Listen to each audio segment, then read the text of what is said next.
Imagine standing on a deserted island. The sun is setting, painting all the sky in shades of melancholy. You're completely alone, but somehow you're not afraid. You're just feeling everything.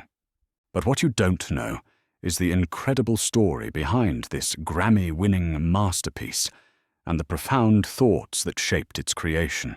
It was a much more cooperative effort than the last previous album, the Momentary Lapse of Reason album, was. David Gilmour revealed something fascinating about this track. Marooned was pretty much all improvised.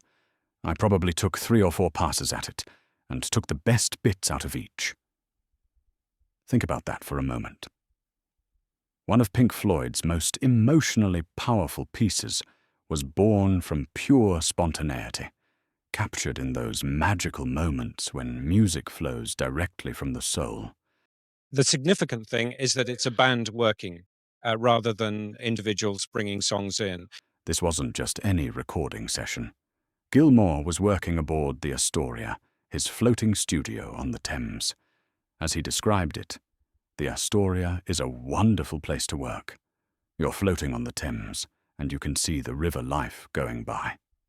Picture this: the gentle movement of water beneath, the sounds of London's river life drifting through the windows, and Gilmour channeling all of this into his guitar. In our studio, Astoria, which is Dave's home studio, so there's no kind of pressure there's no financial pressure, if you like, to get in there as soon as, which is nice. I mean, it does give you the freedom. But Marooned represents something deeper than just a beautiful instrumental. Gilmour explained that the division bell is about people making choices, and it's also about people not being able to communicate. Here was a man processing the breakdown of relationships, the silence between people who once shared everything, and somehow transforming that pain into something transcendent. So there was no attempt to make it sound like anything we'd done before, but I mean, we sound like we sound. So if we're all contributing and playing together, then it does tend to sound a bit like Pink Floyd. The genius of this approach becomes clear when Gilmour shared his philosophy. I think instrumentals allow people to put their own emotions and thoughts into the music. He wasn't just creating a song. He was creating a vessel for every listener's own experience of isolation, longing, and ultimately, acceptance. Rick Wright's contribution was equally profound. After years of feeling sidelined, Wright said, "It was the first time in years that I felt like a full member of Pink Floyd again." His keyboards on Marooned weren't flashy or attention-seeking. But really, my role is only to go on stage and play the music, and put our ideas in what we'd like to see. As he explained, the keyboards on the division bell were about creating atmosphere and space, not showing off. Wright understood that sometimes the most powerful musical moments come from restraint, from knowing when to let silence speak. Wright was particularly proud of his work on this track, noting, "My influence can be heard on tracks like Marooned and Cluster 1. Those were the kind of things that I gave to Floyd in the past." He was reconnecting with his essential role as Pink Floyd's atmospheric architect. In the beginning, we went and played for 2 weeks. Out of that, we had 5 or 6 hours of music, and out of that, the album came. The man who painted sonic landscapes that made you feel like you were floating in space. Nick Mason provided the rhythmic foundation that anchored this emotional journey. Well, the most sort of significant thing from our point of view was that we tried a slightly different approach, and we went into the studios for a couple of weeks. The drummer revealed the band's meticulous creative process. We had around 40 pieces of material for the division bell, and we whittled it down to the best stuff. Marooned survived this rigorous selection because it captured something essential about the human experience. Just the 3 of us playing together, to see whether we could actually sort of invent anything as a band rather than entirely electronically. Mason understood the album's deeper meaning, explaining, "It's about communication, or the lack of it, between people." The title itself held significance. The division bell is literally the bell rung in the British Parliament to summon members to vote. Just the three of us playing together, to see whether we could actually sort of invent anything as a band rather than entirely electronically. But in Pink Floyd's hands, it became a metaphor for the moments when we're called to make crucial decisions about our relationships, our lives, our very souls. And I think it was really successful, and it was certainly a launching pad for the album as it then turned. Producer Bob Ezrin played a crucial role in creating the environment where this magic could happen. His mission was clear. My job was to create an environment where they could be Pink Floyd again. After years of internal conflict and Roger Waters' departure, Ezrin helped the remaining members rediscover their collective voice. Ezrin understood the album's emotional core. The album's concept centers on communication difficulties between friends and loved ones. He wasn't just producing songs, he was helping three men work through their own communication struggles while creating art about that very struggle.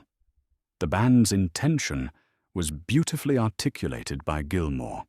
We wanted to make an album that was more like the old Pink Floyd albums, where the music was the most important thing. Marooned embodied this philosophy perfectly. No lyrics to distract, no concepts to decode, just pure musical emotion flowing like a river. You should create your own atmosphere. But Gilmour also revealed the perfectionist's dilemma that haunted the creation. You do have to let it go. You always kind of want a little bit more time to get the thing finished to the perfection that you imagined.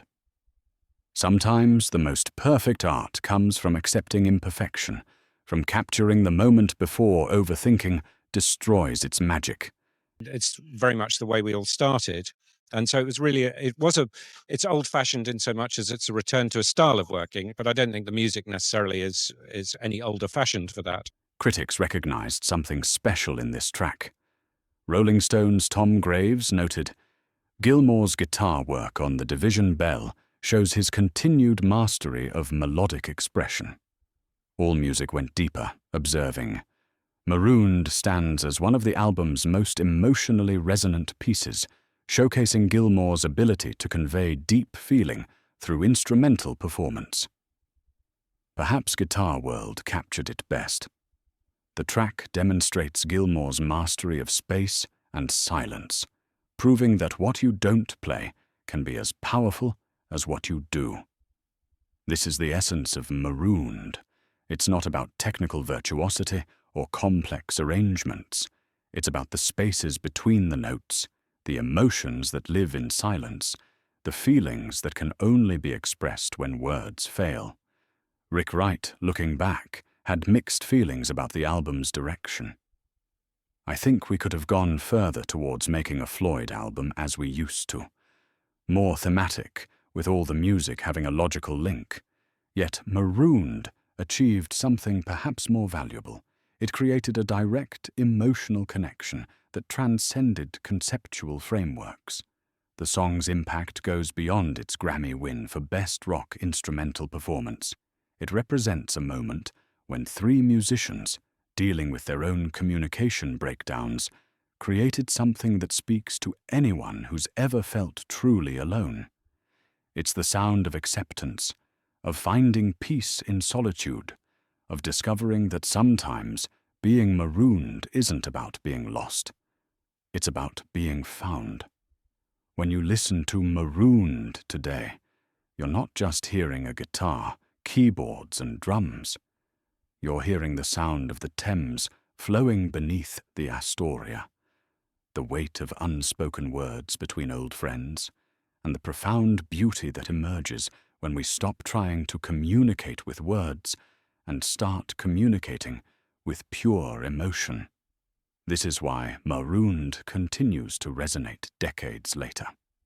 In our age of constant digital chatter, endless notifications, and surface-level connections, Gilmour's guitar speaks to something deeper.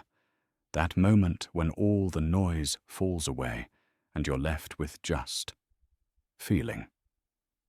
The song's structure mirrors the experience of being truly marooned. It begins with tentative exploration, Gilmour's guitar testing the waters, Wright's keyboards creating an atmospheric foundation that feels both vast and intimate.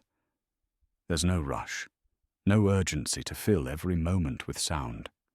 Instead, there's patience, the kind that only comes when you realize you have nowhere else to be. As the piece develops, you can hear the conversation between the instruments, not the frantic back and forth of musicians showing off, but the gentle dialogue of old friends who understand each other's silences. Mason's drums don't dominate. They breathe with the music, providing heartbeats in the vast sonic landscape. The genius of Marooned lies in what it doesn't do. It doesn't try to impress you with complexity. It doesn't assault you with volume. It doesn't demand your attention through shock or novelty. Instead, it invites you in, the way a campfire draws you close on a cold night. You find yourself leaning into the music, discovering new details with each listen, a subtle keyboard wash here, a delicate guitar bend there, a drum fill that feels like a gentle wave. This approach reflects Pink Floyd's mature understanding of their craft. By 1994, they had nothing left to prove technically. Gilmour had already established himself as one of rock's most expressive guitarists. Wright had painted sonic landscapes on classics like The Great Gig in the Sky and Us and Them. Mason had anchored some of the most innovative rhythmic explorations in rock history. Marooned became their statement that true artistry isn't about showing everything you can do. It's about choosing exactly what needs to be done. Every note serves the emotion. Every silence creates space for reflection. Every musical choice supports the song's central theme of beautiful isolation. The track also represents a healing moment for Pink Floyd as a band. After the bitter legal battles with Roger Waters and years of uncertainty about their future, Marooned proved they could still create magic together. It wasn't about replacing what was lost. It was about discovering what remained and finding beauty in that discovery. When Gilmour's guitar finally fades into the Thames-like atmosphere that Wright and Mason have created, you're left with something rare in rock music, a sense of completeness that comes not from resolution, but from acceptance. You've been marooned, yes, but you've also been found. Found by the music, found by the emotion, found by the understanding that sometimes the most profound communication happens in silence. This is Pink Floyd's final gift to us through Marooned, the reminder that in a world obsessed with constant communication, the most powerful messages are often the ones that need no words at all. Just three musicians floating on the Thames, letting their instruments speak the language that lives beyond words, beyond concepts, beyond everything except pure human feeling. And perhaps that's the secret that's been hiding in plain sight all along. Marooned isn't really about being stranded. It's about being free. Free from the need to explain. Free from the pressure to communicate perfectly. Free to simply exist in the moment and let the music carry whatever needs to be carried. That's the power of Pink Floyd's Marooned. It doesn't just tell you a story. It becomes your story, whatever that story needs to be. And in a world where we're all a little bit marooned from time to time, that's exactly the kind of music we need.